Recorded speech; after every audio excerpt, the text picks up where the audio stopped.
Okay, public speaking secret number 7. Number 7. Don't let the audience spread out too much. So we talk about lighting, we talk about slide. Yes. See, a lot of this is still way in the setup phase. I found out this is where most speakers lose.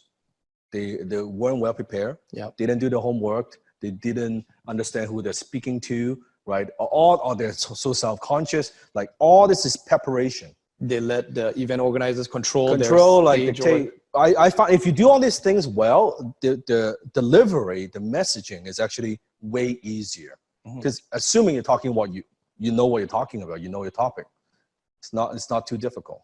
But I found that no one talks about all this stuff that I do, right? That ahead of time, how you get yourself prepared. So don't let the audience spread out too much. What I mean by that is this. So if I have, let's say, 200 seats, 200 seats, 100 people in the audience. Yep. What happens, you see sometimes some people sitting here, a couple sitting there, some people sitting in the very back, some people sitting in the very front. What happens is when you are presenting, when the energy spreads out too thin in the room, remember, it's all about creating energy in the room.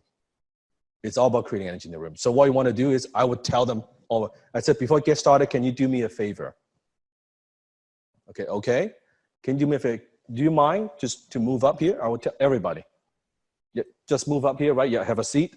And I would get everyone to sit at the very front. So it's all here.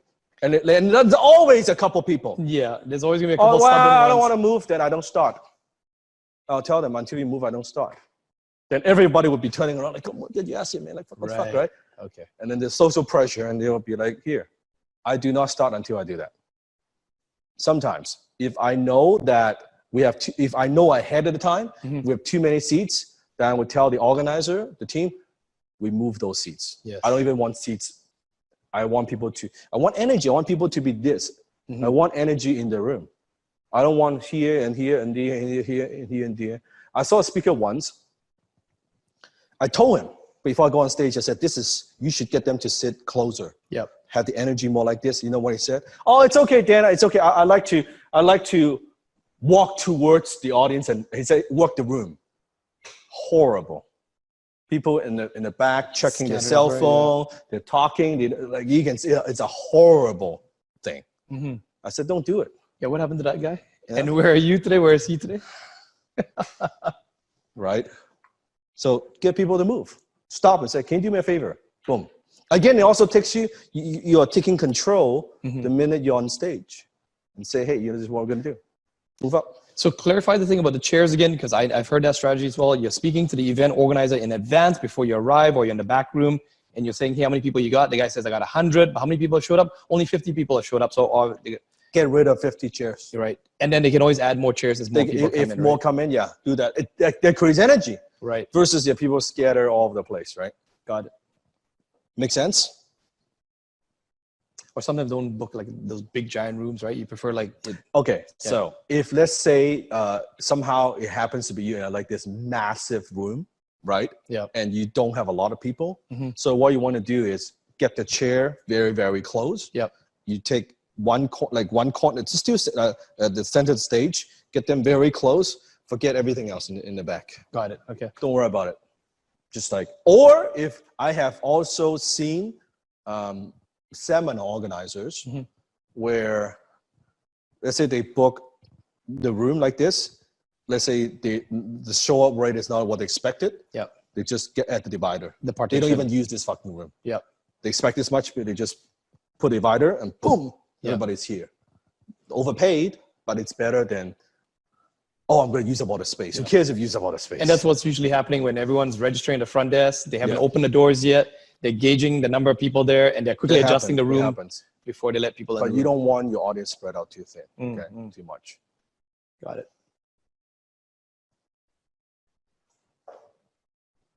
When people scatter throughout a large room with dozens of empty chairs, you will get an unresponsive audience. I've tried this, bad. It's just bad. Oh, another quick tip. Let me give you another quick tip. Yes. When you're presenting, now I'm teaching DOD is a different story, but I'm speaking on stage. But if you're speaking on stage, don't present like this. I've seen speakers. Yep. they actually sit down and fucking present. Like, don't do that. Right. Don't do that. Now, there are a few exceptions. One, if you're doing some kind of interview on stage. Yeah. So someone interviewing you, that you're on stage, like, something like this, right? Yes. That's okay.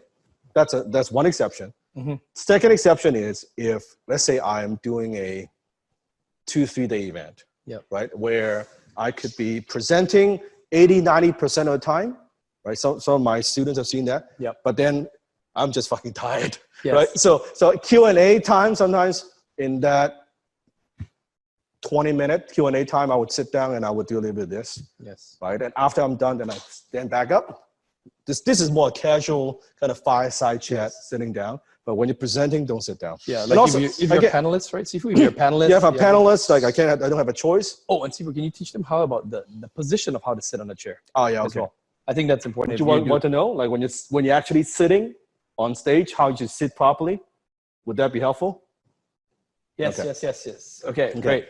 So let me present this way, okay? Yeah. So let's say this is because you can see a better angle, right? You can see a better angle. Sometimes the chair is this high, sometimes it's not this high. It doesn't matter. It's the same idea. Okay, this is actually media training. I learned it from a media person. Let's say you're being interviewed. Mm-hmm. You don't want to sit like this. Yeah. You don't want your back all the way touching the thing. Tell me why. What does this look like? Okay. Uninterested. Yeah. Too slouchy. Relaxed. Too Slump. slouchy. That's slump. Yeah. Unengaged. Not engaged, right? Don't care. Don't care, right? See how I'm exaggerating. See how this is? Like I'm like a ball, right? Like this. You don't want to sit like that. Now you don't realize it. Even a sofa, lower sofa, you sit like this. You're like, this is not watching a movie where the feet up, and it's not like that. It's okay. So if you're on stage, if it's a tall chair, okay, you would see me always just sit on the edge, like occupy maybe half, if that. This. So in the front, I'll show you. See the difference? Pay attention. All the way. See this? Or sometimes 1 foot, sometimes 2 foot, doesn't really matter. My back is straight here. I'm leaning. Not always sitting, I'm leaning. This. Tell me the difference. There's a huge difference. Yeah. Okay. More focus, energy. More energy, right? Yeah, you look bigger. Bigger, interested. yes. Interested. More authority. More authority, right? Now, if you're being interviewed,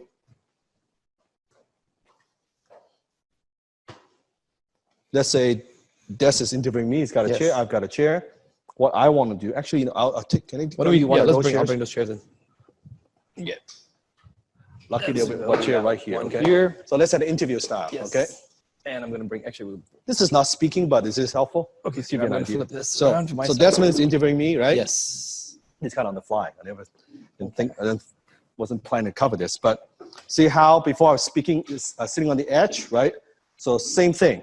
I would not like do this. See that? On the edge, open up, right? If there's a camera, I would actually open up more to the camera, right? Then we interview. Right. Yeah. So Dan, tell me more about how you got started with public speaking. Right. See that? I'm my box. Right. I'm talking. Mm-hmm. I'm talking like this. Right. Not like this, because this, then I'm not paying attention to the audience at all. Right. Right. It's just then it's like a totally they're tuning out. No good. So open up your body, give an angle, and just talk like this. So you're engaging with me. Can you give a percentage? Like how many times you look at me, how many times you look at the audience? Depends. If I'm assuming that it's not camera, it's not a Tubion class. Right. Assuming there's like, again, a big audience in the front. Let's say you ask me a question.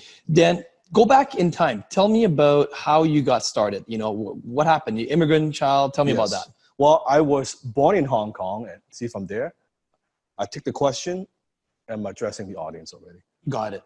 I don't want to have a one-on-one. Mm. I want to have 1 to 100, right? I'm addressing, and then after that, right, and then I go back to you, and then you ask me the next question. Right. I take the question, and then I engage the audience. So Dan, you failed at 13 businesses.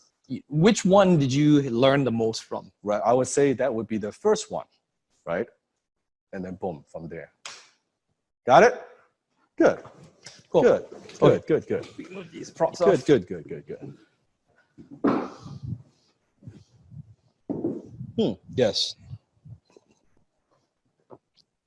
That's why when you are presenting on stage, write it down. Stage time is wealth time.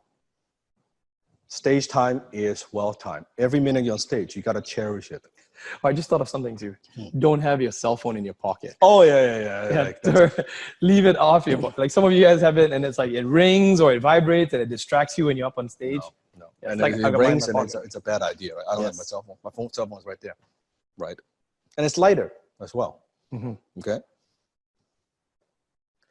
So those are 7 secrets. I have a couple more bonus secrets for you. How are we doing with time? I think We're doing good. We're doing good. Anthu has another question, Okay. Sifu, and he says, does standing on the left or the right side of the stage make a difference in appealing to the audience's emotions and logic? Yes, it does. So what I do is you're watching me. So if you are the audience, right? If you watch my video, I do this a lot. Once I point it out, you'll see. With me, audience looking at me, this is your left side. It's my right side, but it's your left side. With me? This is your right side, it's my left side. You follow what I'm saying? Left and right. Right, okay. Yes. So left brain, right brain. Left brain, right brain. So what I do is this. Whenever I'm talking something about like this is left brain, analytical, logic, also think about right in the middle, right? This is the past. This is the future. So whenever if I'm sharing a story about my past, I would walk to this part of the stage. Okay, so I'm going to demonstrate. So now maybe many of you wonder where I came from and how I got to where I'm today. Well, I was born in Hong Kong. I immigrated to Canada when I was 14 years old. And my mom and dad got divorced when I was 16 years old. If I'm presenting, I'm scanning, right? And I would share that story. Back to the center. If I'm sharing something in the future, well, in the next 5 years, I believe that what's going to happen is AI is going to replace a lot of jobs in the marketplace right now. A lot of those jobs that are available today, they'll no longer be available. So future, what's happening? Future, past. Right brain, creative, visual, left brain, past, history. If I'm sharing something negative, usually I would go into this side. Something positive, I would go into the right side. You got it? You see me do this on stage, people, you don't realize it, but I'm using the stage. Now let me demonstrate how this is. So imagine you're sitting down, your audience, you're watching Sifu, right? Left, right brain. Now, I want you to don't think, just get a feeling of it. I'm going to talk about the future, but I'm going to walk to your past, this side, and see how it feels, okay? So in the future, I think a lot of the jobs are going to be replaced by artificial intelligence. Now, how did that feel? Something's off. Weird. Weird. Off. Yeah. Odd. Uncomfortable, behind. Isn't that interesting? This is all subconscious communication. It's the same message. The difference is, am I on your left side or am I on your right side? It's just how I use the stage. See how this is such a powerful thing when you're presenting, when you know how to use, not about what I said. I said exactly the same thing, the same message. I'm talking about how you use the stage, right? Good question. Do you ever approach the audience? You mentioned that you tapped me on the shoulders now. Do you Zig Ziglar used to go down a The bit. only exception is if you're in the audience, I'm walk towards the audience, Yes. then the left and right doesn't matter. Got it. Because you're in with You're them. with them, But okay. you're on stage, everyone is looking at you, right? Because when you're in the audience, we'll walk towards the audience, you could be here, they're turning left, they're turning right, like all that, doesn't matter. Because now you're already in the zone, right? Chad was saying maybe because we read left to right in Western culture, when we read copy in a magazine, we want to end with a positive Chat, resolution. yeah. It's not so much like as Chinese, we read up and down. Yes, right? and also Arabic has different, So it's about, doesn't matter, human being, left brain or right brain. It makes no difference. It's left brain, it's memory, right? Logic. Right brain, creative, future. This is possibility, right? So always left, your left, negative, positive, past, present, future. So if I'm going to share a story, I would go from past, talk to present, and then talk to future. And I'll go back to present again. That's how this now takes practice, because you're doing this using space, interacting with the audience, paying attention while still remembering what the hell you're going to say. Takes some skill, right? It takes some skill.